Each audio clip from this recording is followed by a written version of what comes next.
What's up, everyone? Proful here. Welcome back to another episode of the 915 Daily. Today is Friday, 7th of November, and yesterday during US market hours, a lot of US tech giants took a heavy beating, and the Nasdaq index itself closed more than 2% in red. And this is mostly because of the concerns over these ultra-rich valuations of all these AI-led companies. And of course, this heavy sell-off in Nasdaq had a direct impact on Indian tech companies, and Nifty IT opened a huge gap down, and during the day, it was trading almost 2% lower than where it closed yesterday. And even Nifty opened a gap down of more than 100 points, and right after the open, it slid another 100 points to take support somewhere around 25,300 levels, and from there, it shot up a massive 250 points, and we are closing somewhere around 25,500 levels. Though 25,500 was clearly taken out on an intraday basis, but 25,500 के नीचे हम close नहीं दे पा रहे हैं. And because of this gap down and because of this uncertainty, the straddles also spiked, and कल straddles 200 के आसपास close हुआ था, and today also it opened at 200, and at one point the straddles were trading at 210. After that, once the market started showing some strength and the market started recovering, the straddles also saw a steady decline, and now straddles are closing somewhere around 175 levels. And again, we have a weekend and non-stop news are coming from the US front, so it's going to be very interesting to see where the markets open on a Monday. But 25,300 levels should be a very good support at this point, because the next time the markets go to 25,300, the bulls will try their level best to defend this level. So let's get to the terminal and let's see what should be our plan of action for Monday's trading day. So yes, it was a very volatile day on Nifty. अगर आप देखोगे तो day lows was somewhere around 25,300 and day high was 25,550. तो almost 250 point का range बन चुका है. अगर आप देखोगे तो almost all the days, like 70% of these days, the days range has been more than 250 points. So it has been very hard for delta neutral short wall traders, because markets काफ़ी ज़्यादा intraday में हिल रहा है, and because of which the delta neutral traders are not able to make money, because straddle itself is pricing somewhere around 200 points for the next 3 sessions, but market हर एक session पे 250 point का move कर रहा है, तो adjustments and firefighting has been very difficult for the short wall traders. So that is why मैं generally last 2-3 महीने से मैं ये prefer कर रहा हूँ कि expiry के अलावा तो नॉन एक्सपायरी के दिन जनरली अगर डायरेक्शन ट्रेड करना है तो then it would be better if we were to open our positions using some debit spreads. तो जनरली मैं कंटिन्यूसली वही चीज़ बता रहा हूँ. नाउ प्राइस एक्शन के बारे में अगर बात करेंगे तो यहाँ से काफ़ी अच्छा एक बाइंग प्रेशर देखने को मिल रहा है, स्पेशली अराउंड दिस लेवल. तो this in my opinion is again a shakeout. तो यहाँ पे एक फाइनल शेकआउट हो चुका होगा if you were to believe that यहाँ पे एक ब्रेकआउट होके यहाँ पे शेकआउट करने के लिए आया है, and the markets have to head higher. So if the markets were to head higher, तो now this resistance should not be as important. पहले ये resistance important था, but अभी ये resistance important नहीं होने वाला है. If the markets were to continue, काफ़ी आसानी से इस लेवल को 25,600 लेवल को ब्रीच कर देनी चाहिए. बट यहाँ पे markets again थोड़ा बहुत consolidation होने का chances है, and as I said, another 1 month के आसपास यहाँ पे markets consolidate होके ऊपर जाता है तो we could actually believe the narrative of the markets heading higher, and we are gonna take out somewhere around 27,000 को दिसंबर के एंड के आसपास या जनवरी के आसपास 27,000 को भी हम अप्रोच कर सकते हैं. But all that is possible only when the markets have to hit this level, and थोड़ा बहुत यहाँ पे consolidation होना चाहिए, and then the markets have to head above the all time high. यहाँ पे all time high के आसपास I'm not seeing the markets to actually अगर market फिर से all time high को approach करता है तो यहाँ पे मेरे को नहीं लगता है कि markets यहाँ पे halt करने वाला है, because यहाँ पे markets को ऊपर जाने के लिए एक तरीका जो है, people who call this as the top and people who initiate some short positions यहाँ पे, तो उनको trap करके उनका short covering की power से ही market ऊपर जाएगी. तो जैसे इस level को breakout मिलेगा, 26,100 लेवल का जो ब्रेकआउट मिल जाएगा, तो most probably the market should not have any difficulties crossing this previous all time high. तो अगर लोअर टाइम फ्रेम पे जाएंगे तो we can clearly see that the markets were hugely volatile today. तो यहाँ पे 100 points का gap down खुला, and another 100 points within next 10 minutes markets slide हो गए, and at this point the straddles also spiked. After that एक initial buy balance form किया, and उस initial balance को तोड़ा somewhere around 1130, and उसके बाद we saw another up move of almost 150 points. And the markets कितना volatile था, just this up move, this down move, and another this down move, so this itself were almost 300 point का swing था ये.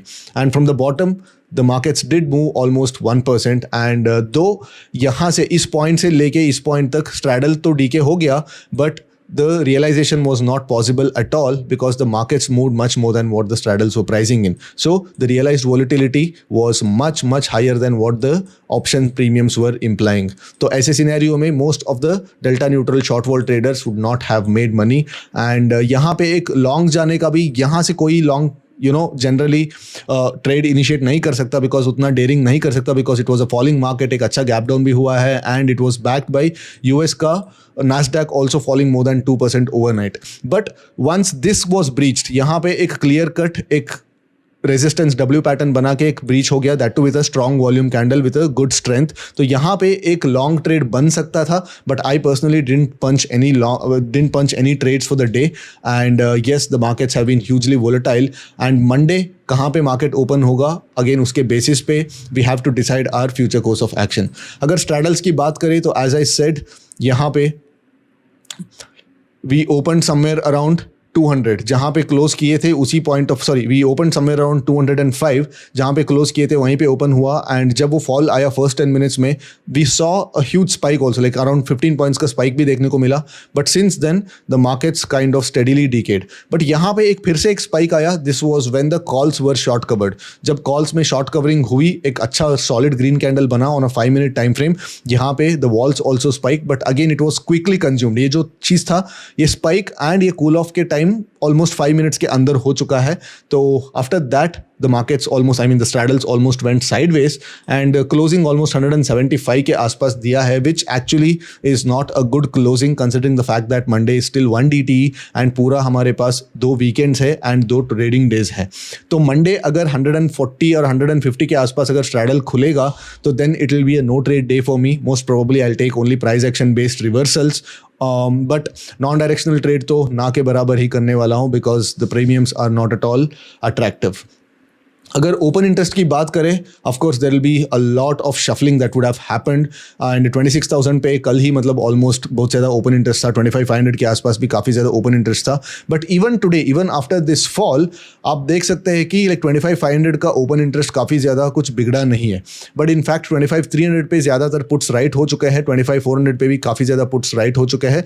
And 25,400 पे call ज़्यादा right हुए नहीं है. And if you notice, the open interest was a little different at somewhere around 10 o'clock. 10 o'clock के आसपास आप देख सकते हैं कि like the calls were heavily short. 25,400 पे काफ़ी ज़्यादा calls short थे. But as the market started recovering, all those calls kind of vanished. All those call writers vanished and 25,400 से सब लोग shift करके 25,500 पे अभी बैठे हैं. And 25,500 पे हमारे पास 170 रुपीज़ का प्रीमियम है, which gives the break even as 25,350 and 25,650. तो अगर स्पॉट पे अगर वो चीज़ देखेंगे 25,350 and 25,650, so it would be somewhere here. तो यहाँ पे एक रेजिस्टेंस मिल जाएगा एंड यहाँ पे एक ब्रेक इवन मिल जाएगा.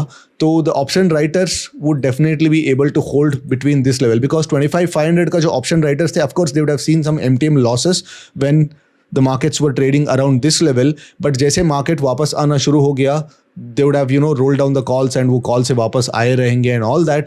So I would not see any reason for the markets to break this level before this current expiry. Now, क्या markets will start heading higher with again similar ferocity? I'm not sure. वो depend होगा कल की opening price पे. अगर कल के trading plan के बारे में बात करें, मंडे के ट्रेडिंग प्लान के बारे में बात करें, तो अगर एक गैप डाउन हो जाएगा तो that will be a very easy day for the option writers because एक रेंज बन जाएगा and 25,400 straddle can be initiated if at all we open somewhere around 25,400 levels.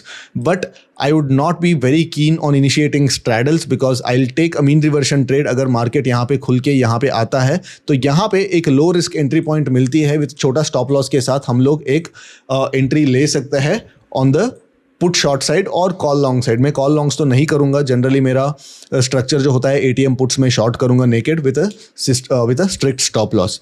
But यहाँ पे ओपन होता है तो then I will not short the calls at this point. यहाँ पे मैं कॉल शॉर्ट करने के लिए थोड़ा मैं थोड़ा एक्स्ट्रा कन्फर्मेशन के लिए वेट करूंगा. आई will not short right at this level. यहाँ पे मुझे कन्फर्मेशन चाहिए कि यहाँ पे एक डबल टॉप टाइप का कुछ पैटर्न चाहिए. तो ये नेकलाइन टूटने के बाद यहाँ पे मैं कुछ ट्रेड इनिशिएट करूंगा with this as the stop loss. But generally मैं नॉन एक्सपायरी डेज पे जब भी मार्केट्स एक लेवल को टेस्ट करता है तो उसी पॉइंट पे मैं एंट्री कर देता हूँ एक छोटा स्टॉप लॉस के साथ. But tomorrow on the call side I will not be too aggressive in shorting the calls, because I am expecting that अगर मार्केट ऐसे आएगा तो देन यहाँ पे थोड़ा कंसोलिडेट करके the market should ideally head higher, because मेरे हिसाब से this is a low.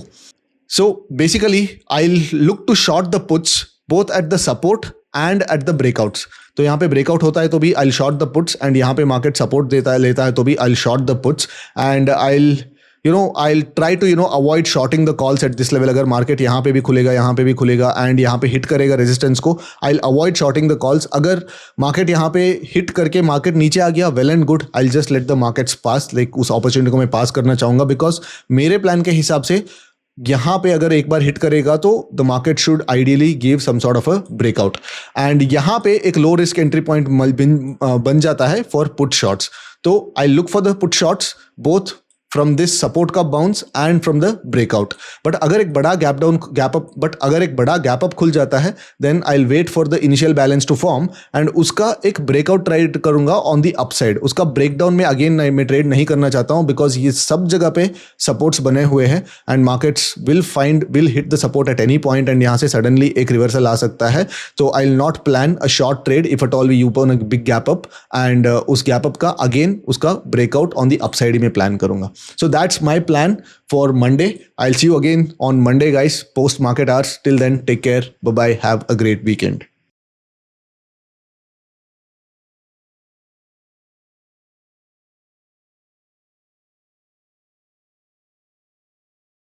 Investment in securities market are subject to market risks. Read all the related documents carefully before investing. Please read the risk disclosure documents carefully before investing in equity shares, derivatives, mutual fund, and or other instruments traded on the stock exchanges.